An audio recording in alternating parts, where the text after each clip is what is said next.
Hey, City Church Garland. I just wanted to talk about Psalm 37 real quick.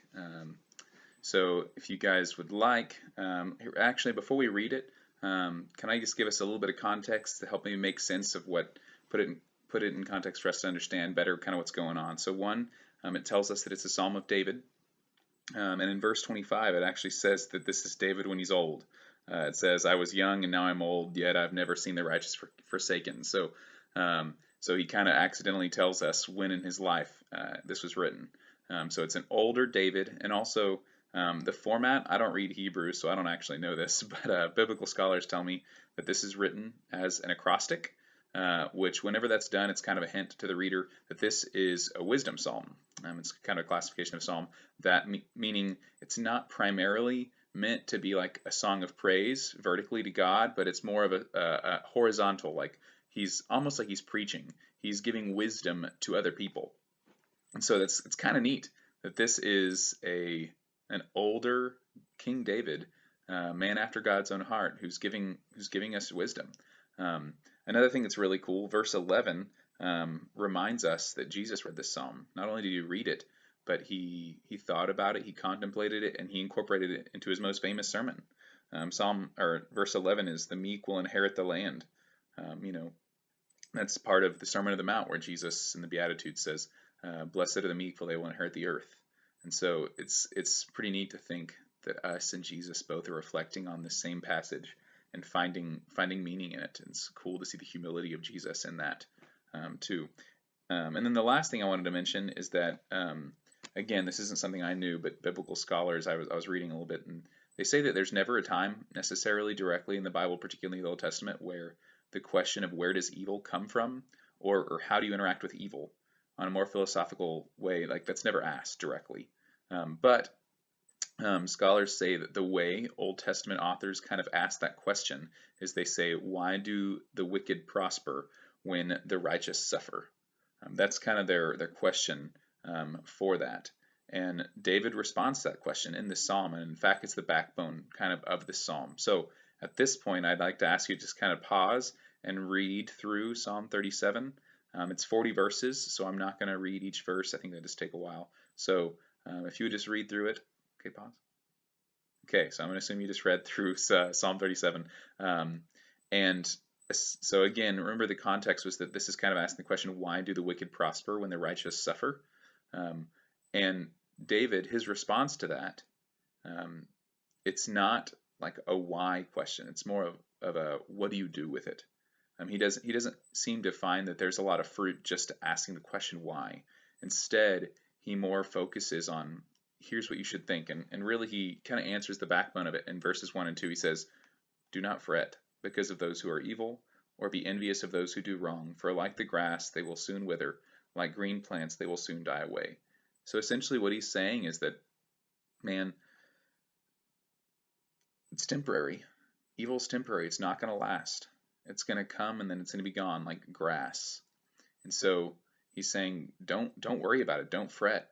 Don't be envious. Don't don't let it get you down. It's just a passing thing. And how do you do that? He answers that in 3 through 5. Trust in the Lord and do good. Dwell in the Lord and enjoy in the land and enjoy safe pasture. Take delight in the Lord, he will give you the desires of your heart. Commit your way to the Lord, trust him, and he will do this. Right? So don't fret at evil. How? By taking delight in God. And I love that he doesn't just say don't do something. He says take delight in the Lord. He gives you this positive thing to do. And I was thinking through just me personally, what are the things that I've fretted over, the evil that I've kind of interacted with, particularly during this time in coronavirus.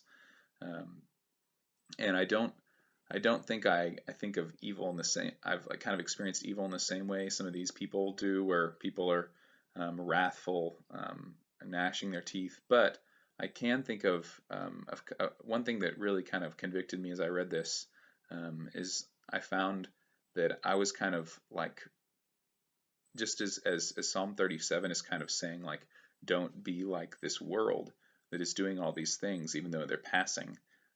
Man, I saw that desire for entertainment and distraction um, during this time, particularly just trying to get through it, just trying to like distract myself and entertain myself with things like Facebook and Instagram and video games and movies and Netflix, whatever. That that that's not necessary. None of those things in and of themselves are evil, and they can be good in a certain way. But whenever I'm doing them consistently, just to get through time, and not to see the time as something good and given by God, I think that there is evil in that. It's calling what's God said is good. I'm calling it evil, or I'm calling it like worthless. And so I was just convicted that I think, man, all those things, they're like grass. They're gonna wither. They're gonna go away with the wind. Um, and instead, like, I can trust in the Lord, that I can take delight in the Lord, and He's going to give you the desires of your heart. And I thought it was interesting that, a lot of times we will just go into this mode of where we're just kind of focused on entertainment, but we'll like jump into it, start binge watching some show, and sure enough, like an hour, 2 hours, whatever later, like it's done, and you don't feel better. You don't feel more rested or peaceful. And oftentimes you just feel like, kind of like dirty and ashamed, right? But in verse 4, he's saying, take delight in the Lord, and He's going to give you desires of your heart. If I like really take delight in the Lord, then I find that I am rested. I do feel peace, and I feel rejuvenated, as opposed to feeling kind of like that, oh man, what time is it? Whenever I've dove into some kind of like uh, distraction and entertainment. And again, I'm not trying to condemn anybody, because I think those tools are really useful in certain contexts. And so actually, I wanted to encourage us that below in the comments for this video to suggest what are some ways that you or your family have redeemed time for the Lord. I know for my family, me and my wife at times have both used this time to catch up with old friends, with family, or with people maybe we haven't even connected with in a long time. We've definitely done that. We've baked some goods and then left them on people's doorsteps, and then maybe stood in their yards, maybe talked to them. We've never really had a consistent time where our family together kind of has a devotional time, and so we've started doing that. And so I'm not saying, we definitely have struggled in different ways. I've definitely bought into just entertainment distraction. So I'm not saying that I'm perfect at this, but I just want to encourage you guys to share those things below, and that as a community we can grow in this together of really taking delight in the Lord, and not feeling like we have to engage in these things. And again, some of those ways I've connected with people that I think has been from the Lord has been through Facebook, has been through Instagram, old students and stuff of mine. And so those platforms and aren't necessarily bad. And we've watched some uplifting shows on Netflix, but I think when done just for the sake of distraction from reality, I think that they can be really evil in a sense again. Yeah, thank you guys for listening, and I hope that we can encourage one on to the love and good works.